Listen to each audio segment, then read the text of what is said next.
नमस्कार। Dhirendra पुंडी news point में आप सभी का एक बार फिर से स्वागत है। आप मेरे साथ विंडो में देख रहे हैं मेरे सीनियर और बहुत ही हमारे स्नेह रखने वाले ओंकार सर को। ओंकार सर हमेशा आपको नई चीजों के लिए बताते हैं कि चल क्या रहा है। मुझसे ज्यादा पीछे चले जाते हैं क्योंकि वो मुझसे ज्यादा अनुभवी हैं। तो अब हम लोग वो जानना चाहते हैं, आज बड़ा दिलचस्प चल रहा है सर मामला, क्योंकि एक तरफ तो 100 देशों के तमाम लोग आ रहे हैं एआई में, दूसरी तरफ लगभग 30 देशों के राष्ट्राध्यक्ष मौजूद हैं और वहां से एक राष्ट्रपति ये कहता है कि दुनिया में वो कोई नहीं बना सकता जो हिंदुस्तान ने बनाया है। वो यूपीआई की बात कर रहे हैं।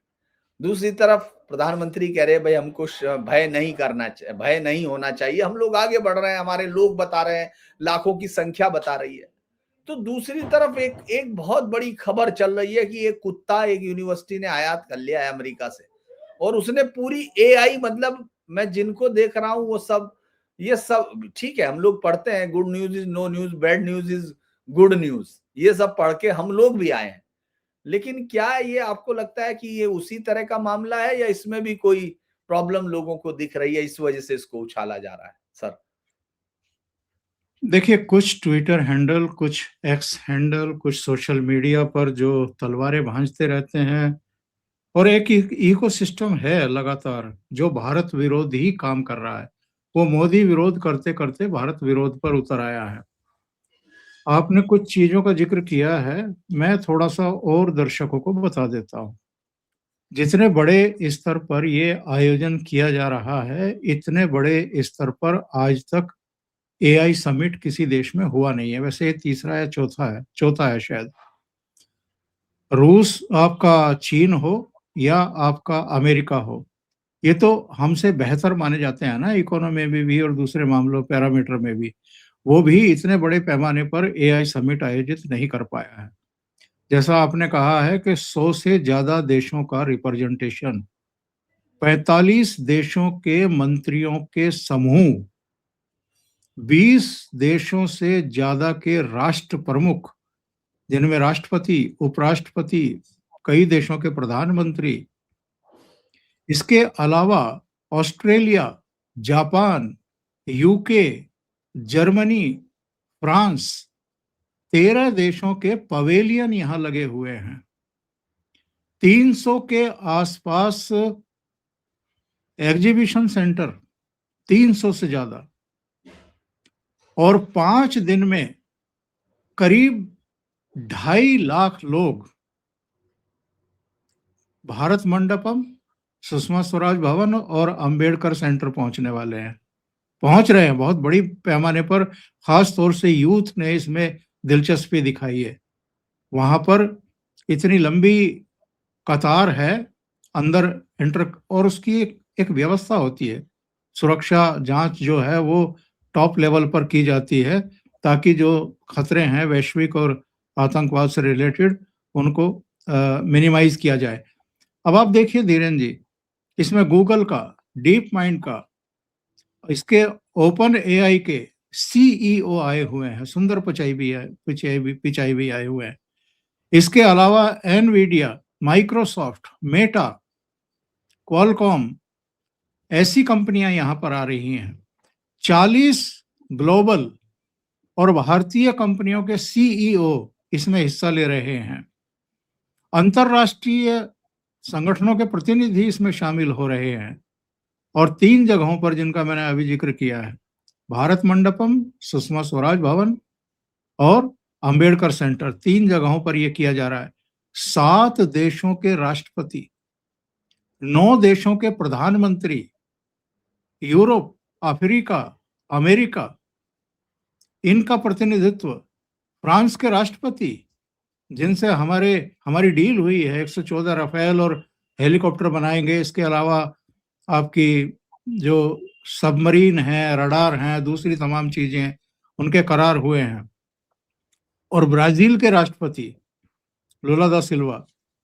तो इतने बड़े पैमाने पर जब एक आयोजन हो रहा है और पूरी दुनिया की निगाहें जो हैं वो नई दिल्ली पर टिकी हुई हैं, ऐसे में कोई एक छोटी घटना होती है और छोटी घटना क्या है कि मीडिया में आने के लिए, सुर्खियां बटोरने के लिए किसी यूनिवर्सिटी की कोई प्रोफेसर ऑन कैमरा झूठा दावा कर देती है या भ्रमित करने वाला कोई बयान देती है किसी रोबोट के बारे में।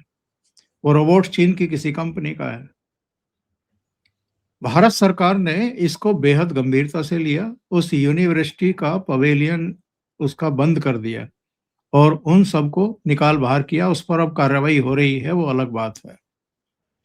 इन चीजों को लेकर के आप रायता फैलाना शुरू करें और इतने बड़े आयोजन पर आप सवाल खड़ा कर दें, उसकी सफलता को लेकर के सवाल खड़े कर दें, और जो एक वाहवाही पूरी दुनिया में इस समिट को मिल रही है या मिलनी थी, उस पर आप कालिख पोतने की कोशिश करें, तो मुझे ये बताइए कि ये कैसी मानसिकता के लोग हैं जो इस तरह की चीजों को सोशल मीडिया पर और वैसे बढ़ाने की कोशिश कर रहे हैं, प्रचारित करने की कोशिश कर रहे हैं। और प्रधानमंत्री नरेंद्र मोदी को निशाने पर लेते लेते आप एक तरीके से देश को ही कलंकित करने की कोशिश कर रहे हैं कि जैसे ये भारत ने दावा कर दिया हो चीन के रोबोट पर। अरे भाई, भारत ने दावा नहीं किया है, भारत के किसी ऑफिशियल ने नहीं किया है। जो आयोजन करता है उनकी तरफ से ये नहीं हुआ है। किसी यूनिवर्सिटी की किसी प्रोफेसर ने मीडिया में आने के चक्कर में या जल्दबाजी में कोई गलती कर दी है, क्या उसको उस तरीके से नहीं लिया जाना चाहिए? और अगर कोई बाहर से भी नाराजगी व्यक्त करे, अपना ऑब्जेक्शन करे, तो भारत का नागरिक होने के नाते हर एक का दायित्व क्या बनता है कि वो स्थिति स्पष्ट करे ताकि भारत की छवि बाहर गलत ना हो। लेकिन ये तो एकदम उल्टा ही काम कर रहे हैं। तो इससे हमें ये पता लगता है कि ये लोग हर मौके को, जो भारत की ब्रांडिंग के लिए, भारत की प्रशस्ति के लिए एक अवसर हो सकता है, एक अपॉर्चुनिटी हो सकती है, और जिस तरीके से लग करके ये आयोजन किया गया है बहुत बड़े पैमाने पर, इसका एक जो इम्पैक्ट पूरी दुनिया पर जाना था, उसमें ये लोग, वो कहते हैं ना कि एक कहीं निशान लगाने की कोशिश कर रहे हैं। तो इनके फ्रस्ट्रेशन समझ में आते हैं, इनकी विफलताएं समझ में आती है कि अपने काल में ये कोई ऐसा बड़ा आयोजन नहीं कर पाए कि जिसकी दुनिया सराहना करे या भारत में इतने बड़े पैमाने पर रिप्रेजेंटेशन हो, नई दिल्ली में रिप्रेजेंटेशन हो और सही कारणों से भारत की प्रशंसा हो पूरी दुनिया में। तो किसी ना किसी तरीके से बिगाड़ो, जो उपलब्धियां हैं उनको कमतर आंकने की कोशिश करो, और प्रधानमंत्री नरेंद्र मोदी को खास तौर से श्रेय ना मिल जाए किसी भी चीज का, तो इसके लिए षड्यंत्र रचो। क्योंकि इनके दिमाग में सिर्फ और सिर्फ चुनाव घुसे हुए हैं। इनको लगता है कि अगर इतने बड़े आयोजन की सफलता का श्रेय प्रधानमंत्री को मिलता है, और मिलेगा, अगर वो प्रधानमंत्री हैं तो उन्हीं को मिलेगा, उन्हीं के इनिशिएशन पर अगर हो रहा है तो और किसको मिलेगा। तो अगर उनको ये श्रेय मिलता है तो कहीं जो 5 राज्यों के चुनाव अभी होने वाले हैं और 5 राज्यों के अगले साल के शुरू में होने वाले हैं, उसमें किसी तरह का कोई इनको पॉजिटिव सकारात्मक लाभ ना मिल जाए, इसलिए रायता फैलाओ।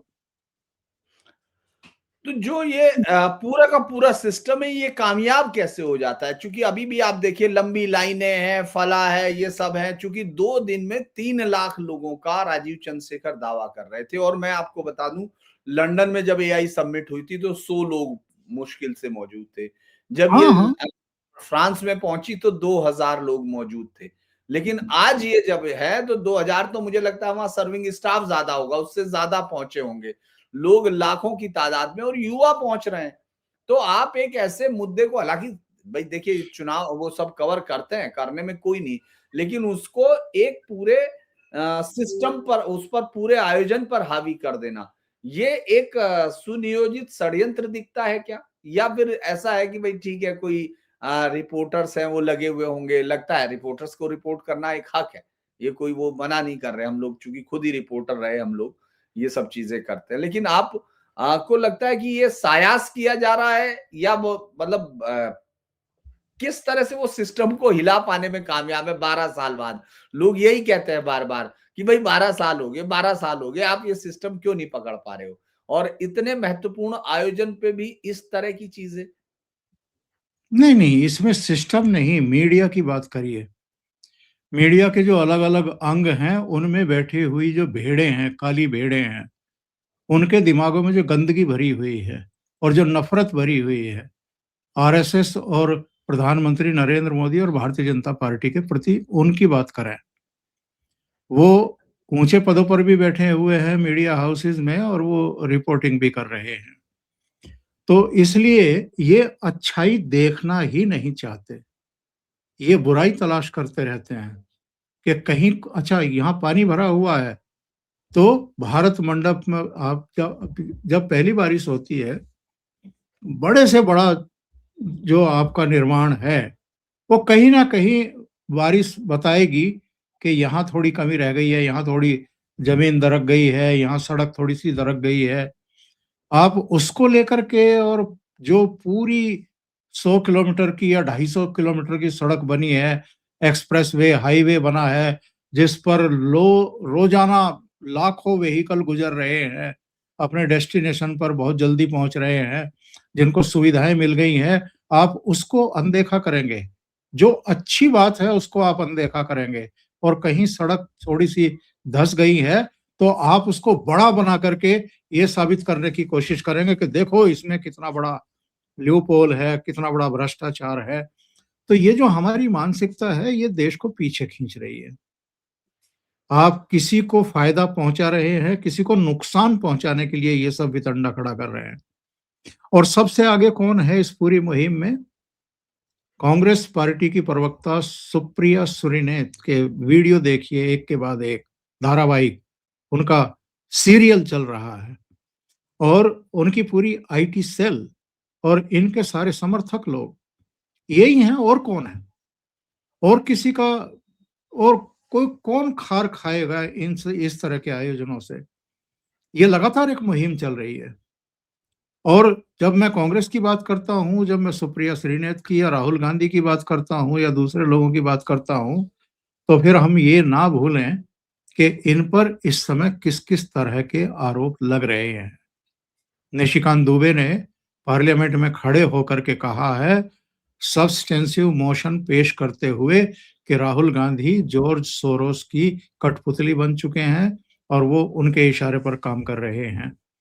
तो जो नरेंद्र मोदी के खिलाफ एक मुहिम छेड़े हुए हैं अंतर्राष्ट्रीय स्तर से, मतलब देश के बाहर से, और जो देश के बाहर लोग लगे हुए हैं, वो इस तरह के आयोजनों को नहीं पचाएंगे।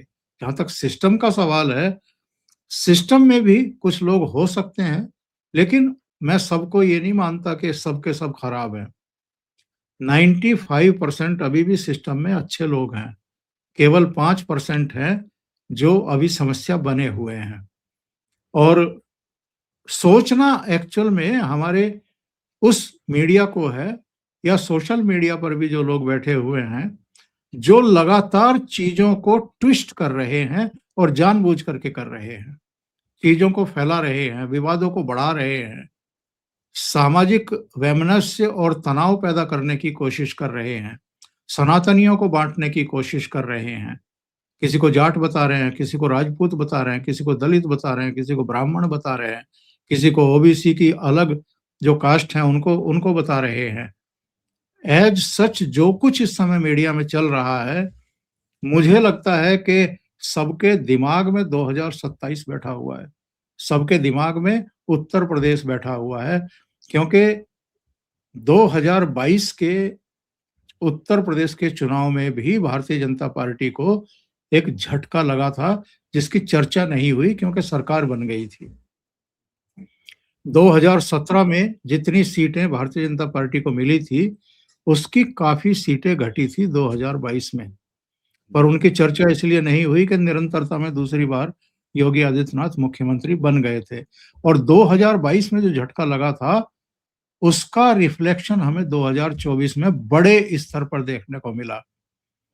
जब सीधे 33 सीटों पर आ गई भारतीय जनता पार्टी 62 से। और जितनी सीटें घटी थी उतनी ही सीटों की कमी पूर्ण बहुमत में रह गई थी। तो ये चीजें बहुत आगे के लिए सोच समझ करके डिजाइन की जा रही हैं और एक मुहिम चलाने के मौके तलाश किए जाते रहते हैं। जैसे ही कोई मौका मिलता है तो पूरे आयोजन पर कालिख पोतने की कोशिश होती है और उसकी विफलता बता करके उसको ठीकरा मोदी के सिर पर फोड़ने की कोशिश होती है। ये क्या आप हम लोग देख रहे हैं सर, असम में क्या हुआ? असम में उनके कांग्रेस का अध्यक्ष ही निकल लिया। उसने कहा कि ठीक है चलिए, और उनको कहा गया कि साहब ये एक अध्यक्ष के तौर पर उसने कहा भी है। जब बाहर निकला तो उसने बड़ा एक बयान बड़ा इंटरेस्टिंग दिया, चूंकि जब उन्होंने हेमंता ने कहा कि ये आखिरी हिंदू नेता वहां से चला गया। दूसरा, जब उसका बयान आया तो उसके बयान में था कि मेरी नहीं चलती या कांग्रेस गोगरो गोगोई की नहीं चलती कांग्रेस में। कांग्रेस में चलती है रकीबुल इस्लाम की। रकीबुल जो वहां से जीता था, बदरुद्दीन अजमल को हराया था, कहा था कि असम कांग्रेस में कोई फैसला नहीं होता। उसी तरह से मणिशंकर अय्यर ने बड़े जबरदस्त तरीके से, अभी तक वो सारे बयान प्रधानमंत्री मोदी को, उनके खानदान पर या उनके व्यक्तिगत टिप्पणियों के सारे, अब वो पहुंच गया है वापस राहुल गांधी पे। एक एक करके बहुत सारे लीडर भी साथ छोड़ रहे हैं। तो ये इसके बावजूद इनका एक ही राजनीतिक ये रणनीति है या फ्रस्ट्रेशन है कि प्रधानमंत्री मोदी पर निशाना फैलाते रहो, उनको निशाने पर रखो, फालतू इधर से उधर, क्योंकि वो ममता बनर्जी के खिलाफ प्रचार में नहीं जा रहे। वो अभी तक कम्युनिस्ट पार्टी के प्रचार में वहां नहीं पहुंचे जहां उनकी पार्टी आ सकती है, केरल में, वहां भी वो नहीं दिख रहे हैं। तो ये क्या है? मतलब ये रणनीति तो लगती नहीं, आपको क्या लगता है? देखिए, इस नेगेटिव अप्रोच का कोई फायदा इससे पहले किसी राज्य में के चुनाव में इनको मिला हो तो ये करें, खूब करें, बल्कि 10 गुना बढ़ा करके करें। उससे कोई फायदा तो इनको मिल नहीं रहा है। असम और केरल दो ऐसे स्टेट हैं धीरेन्द्र जी, जहां कांग्रेस की कुछ संभावनाएं हैं। और पंजाब तीसरा एक स्टेट है। पंजाब में भी इस समय एंटी इनकम्बेंसी सिर चढ़ करके बोल रही है। आम आदमी पार्टी की संभावनाएं वहां काफी खराब हुई हैं। तो दूसरी ताकत वहां पर कांग्रेस है जो सत्ता में रही है। लेकिन मुझे कई बार लगता है कि जैसे जैसे चुनाव नजदीक आते हैं तो ये लोग गलत कारणों से, गलत नीतियों की वजह से और अपनी काहली की वजह से ये लूज कर देते हैं। पिछली बार भी आप देखिए, केरला में और असम में ये कहा जा रहा था कि भाई 5 साल बाद आमतौर पर वहां सरकारें बदल जाती हैं। एक बार जो वामपंथियों का मोर्चा है वो केरल की सत्ता में आता है, एक बार कांग्रेस के नेतृत्व वाला मोर्चा सत्ता में आता है। लेकिन लोकसभा चुनाव में बेहतर प्रदर्शन करने के बावजूद केरल में वामपंथियों ने फिर से सरकार बना ली और कांग्रेस लूज कर गई। असम में भी यही हुआ। भारतीय जनता पार्टी ने निरंतरता में दूसरी बार सरकार बनाई और पिछले 5 साल में हिमंता ने जितना काम किया है और जिस नीति पर चले हैं, जिस आक्रामकता के साथ उनका कैंपेन हुआ है, जिस तरह के वीडियोज वहां से आ रहे हैं, खास तौर से यूथ में जितने वो लोकप्रिय हैं। और एक आध तो मैंने देखा है कि जो बुजुर्ग महिलाएं हैं वो भी अ, उनके प्रति, क्योंकि चेहरे और आंखों की चमक से पता लग जाता है कि वो अपने कार्यकर्ता खड़े करके वीडियो बनाए गए हैं या वो नेचुरली लोगों का वो एक एक स्नेह है, वो दिखाई दे जाता है। कार्यकर्ता कितना भी अच्छा एक्टर हो, वो सब चीजें नहीं कर सकता जो एक नेचुरल एक वो आता है उससे। तो वो दिखाई दे रहा है।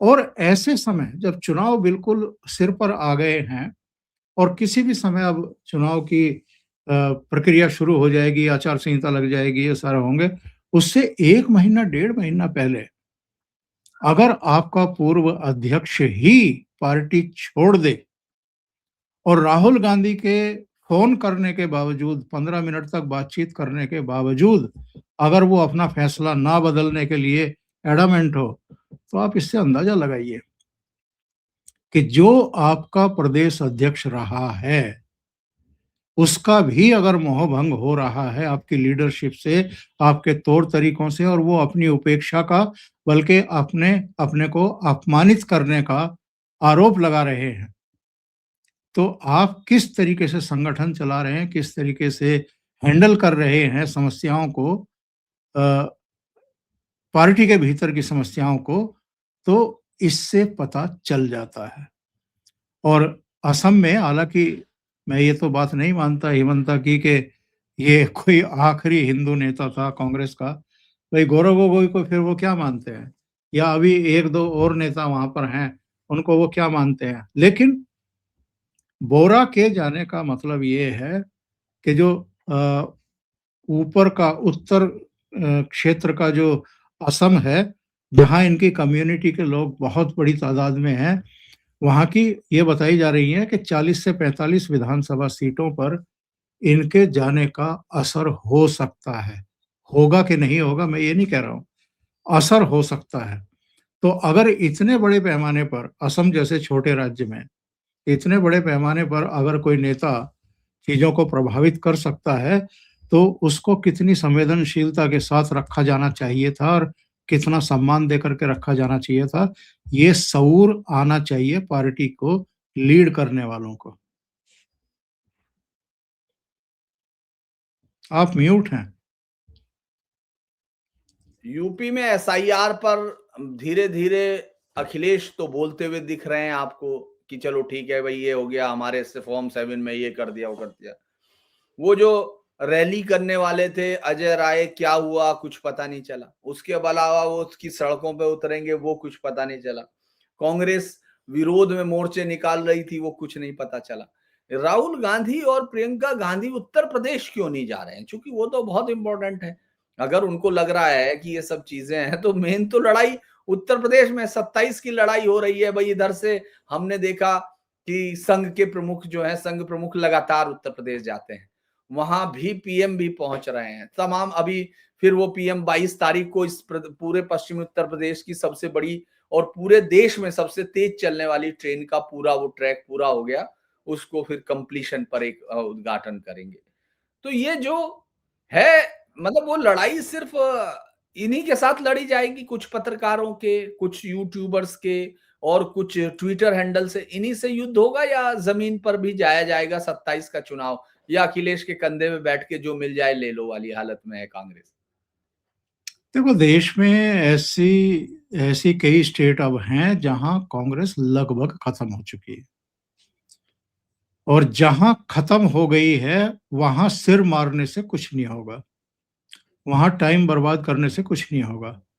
जहां कांग्रेस अभी मजबूत स्थिति में है, जहां वापसी कर सकती है सरकारों के खिलाफ, जहां एंटी इनकम्बेंसी है और कांग्रेस भी दूसरे नंबर की पार्टी है, वहां अगर मेहनत करेंगे तो कुछ फायदा होगा इनको, और वहां भी सीरियस एफर्ट्स करने की जरूरत होगी। अब उत्तर प्रदेश है, बिहार है, जम्मू कश्मीर है, तमिलनाडु है, जो बड़े राज्य हैं, जहां बंगाल है, वहां क्या होगा इनके जाने से और मेहनत करने से? और क्या 2022 में प्रियंका गांधी वाड्रा को जिम्मेदारी नहीं सौंपी गई थी उत्तर प्रदेश की? पूरे उत्तर प्रदेश की जिम्मेदारी उनको सौंप दी गई थी। लड़की हूं, लड़ सकती हूं, एनजीओ टाइप एक उन्होंने नारा भी उछाला था। क्या हुआ? 40% महिलाओं को टिकट भी दिए थे। 2%, 2.5% पर वोट शेयर आ गया घट करके, और पिछली विधानसभा में 7 सीटें थी, वो घट करके 2 पर आ गई। तो ये जिन प्रदेशों में आप लगभग खत्म हो चुके हैं, वहां आप क्षेत्रीय दलों के रहमो करम पर ही चुनाव लड़ पाएंगे। जितनी कोई आपकी झोली में भीख डाल देगा, उतनी भीख से आपको काम चलाना पड़ेगा। दूसरी बात ये है कि जो आप रैली की चर्चा कर रहे हैं, इन्होंने तो ये भी कहा था कि हम मनरेगा के खिलाफ देश भर में हाँ, 5 जनवरी से जो है रैलियां करेंगे और यात्रा निकालेंगे और पता नहीं क्या-क्या करेंगे। क्या हुआ? 5 जनवरी तो बहुत पीछे बीत गई, अब तो 5 फरवरी भी गई। तो किया क्या? क्योंकि आपके पास संगठन बचा नहीं है कहीं भी, कार्यकर्ता बचे नहीं हैं, और किराए के कार्यकर्ता दिखाने के लिए किराए पर भीड़ कब तक जुटाओगे? अभी एक वीडियो वायरल हुआ था, जिसमें वो हाँ, एप्स्टीन का फोटो प्रधानमंत्री नरेंद्र मोदी के साथ लगा करके, हरदीप पुरी का लगा करके कुछ नए लड़कों को वहां बैठाया गया था। उनसे एक रिपोर्टर पूछ रही थी कि साहब आप यहाँ क्यों बैठे हैं? क्या आप एप्स्टीन के बारे में जानते हैं? क्या आप इस बारे में जानते हैं कि प्रधानमंत्री का उसमें इन्वॉल्वमेंट है कि नहीं है? तो उनमें से एक ने कहा कि मैं तो योगी का भक्त हूँ, मैं तो योगी का प्रशंसक हूँ। दूसरे ने कहा कि जी हम तो यहाँ दिहाड़ी पे बैठे हैं, हमें तो 300 रुपए मिले हैं। तो अगर आप इसी तरीके से पार्टी चला रहे हैं, तो फिर आप ये कैमरों पर आकर के जो नाटक नौटंकी करते हैं, बॉडी लैंग्वेज आप कुछ दिखाते हैं और इतने चुनाव आप ऑलरेडी हार चुके हो। अब तो सैकड़ा लगने वाला है। 3 लोकसभा और 90 से ज़्यादा विधानसभा चुनाव हार चुके हो। तो आप किसकी आँखों में धूल झोंक रहे हो? तो आप मीडिया के कागजी शेर बन कर के कोई इम्पैक्ट डाल नहीं पाएँगे। जो इस समय ये कर रहे हैं, बस यही रायता फैला सकते हैं, इसके अलावा कुछ नहीं कर सकते। एक आखिरी सवाल, हमको क्या लगता है, मतलब ये कह सकते हैं कि ये जो पूरा चुनाव है 26 का, उसमें कांग्रेस सिर्फ और सिर्फ केरल में लोगों की उम्मीद के सहारे है, क्योंकि अब तक एक भी किसी एसआईआर के जिनके नाम कटे हों या जो नहीं मिल गए या जिनका नाम मृतकों में हो गया हो, उनके साथ अभी तक राहुल गांधी ने चाय नहीं पी है, जो बिहार में पी थी, बिहार में आए थे। बंगाल से इतना डरते क्यों हैं ये क्या वजह है? नहीं, बंगाल में डरने ना डरने का प्रश्न भी नहीं है धीरेन्द्र जी। बात यह है कि इनको इस बात का अंदाजा है कि अगर ये सीधे ममता बनर्जी से भिड़ गए तो जो ये बनावटी इंडी अलायंस बना हुआ है ना, इससे भी इनका वर्चस्व चला जाएगा। अभी तक तो नाम के लिए ही सही, लेकिन मल्लिकार्जुन खड़गे के पास उसका संयोजन है, उसकी उसका कंट्रोल है और मल्लिकार्जुन खड़गे के सहारे 10 जनपद परिवार का उस पर कंट्रोल बना हुआ है। ये अलग बात है कि उसकी कोई मीटिंग भी नहीं होती, कोई रणनीति भी नहीं बनाई जाती, कोई सचिवालय भी नहीं है, कोई कागज पत्तर भी नहीं है, कोई बाबू भी नहीं बैठता है, दफ्तर भी नहीं है, किसी तरह का कुछ नहीं है। सिर्फ नाम लेने को है कि इंडिया अलायंस है। कभी-कभी पार्लियामेंट में फ्लोर मैनेजमेंट के लिए उसकी मीटिंग बुला ली जाती है। अब तो वो भी नहीं होती है। अब तो ये देखा जाता है कि इनमें इंडिया अलायंस में भी अभी कौन बचा है कि जो, और मेरे विचार से वही बचे हैं जो यूपीए का हिस्सा कभी हुआ करते थे। अरविंद केजरीवाल अपने आप को अलग कर ही चुका है।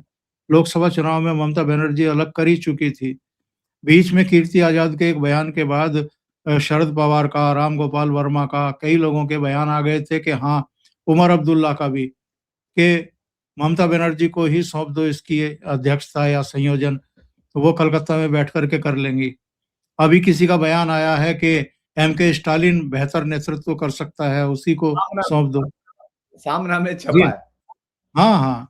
तो ये सब चीज़ें जो हैं ये चल रही हैं, तो इनको लगता है कि अगर हम जो क्षत्रप हैं अलग-अलग राज्यों के, उनसे भी अगर डायरेक्ट हमने फाइट कर ली, जो किसी ना किसी रूप में अभी हैं, साथ में कहीं-कहीं दिखाई दे जाते हैं। पर जहाँ तक चुनाव मैदान है, तो ममता बनर्जी ने इनको लोकसभा चुनाव में भी भाव नहीं दिए थे। उन्होंने कहा था कि पिछली बार मालदा की एक सीट आपने जीती थी, बहरामपुर की जीती थी। इन 2 सीटों पर अगर आपको लड़ना हो तो 40 सीटों पर हम अपने कैंडिडेट खड़े करेंगे, 2 पर नहीं करेंगे। जब कांग्रेस ने कहा कि नहीं हमें तो 7-8 सीटें चाहिए, तो उसने उन्होंने लात मार दी कि फिर हम 42 की 42 सीटों पर खुद लड़ेंगे। और नतीजा क्या हुआ? गुजरात से उठा लाई क्रिकेटर यूसुफ पठान को और बहरामपुर में अधीर रंजन चौधरी के भी चारों खाने चित वो ऊपर को पैर हो गए। तो कांग्रेस बहुत बुरी तरह फंसी हुई है और ये फंसावड़ा इसलिए भी है कि अलग-अलग राज्यों में जितने ये छत्रप पैदा हुए हैं, क्षेत्रीय दल पैदा हुए हैं, ये कांग्रेस की कोष्ठ पर आगे बढ़े हैं और वो अब वो स्पेस छोड़ने को तैयार नहीं है। कांग्रेस उस स्पेस को लेना चाहती है वापस। तो सारे क्षेत्रीय दल बहुत शाणे हैं। उनको पता है कि कांग्रेस को स्पेस देना ही नहीं है। औकात में रखो, उतनी सीटें दो जिससे बस नेशनल लेवल पर ये एक भ्रम बना रहे कि भई हाँ, एक इंडी अलायंस है। बाकी ये चूहे-बिल्ली का खेल खेल रहे हैं क्षेत्रीय दल और कांग्रेस पार्टी। जी सर, धन्यवाद सर, आप जुड़े उसके लिए बहुत-बहुत धन्यवाद। दर्शकों से अनुरोध है, चैनल को लाइक कीजिए, सब्सक्राइब कीजिए, शेयर कीजिए और फिर आगे फील्ड में मुलाकात होती है। तो सर आज के लिए इतना ही। नमस्कार, धन्यवाद।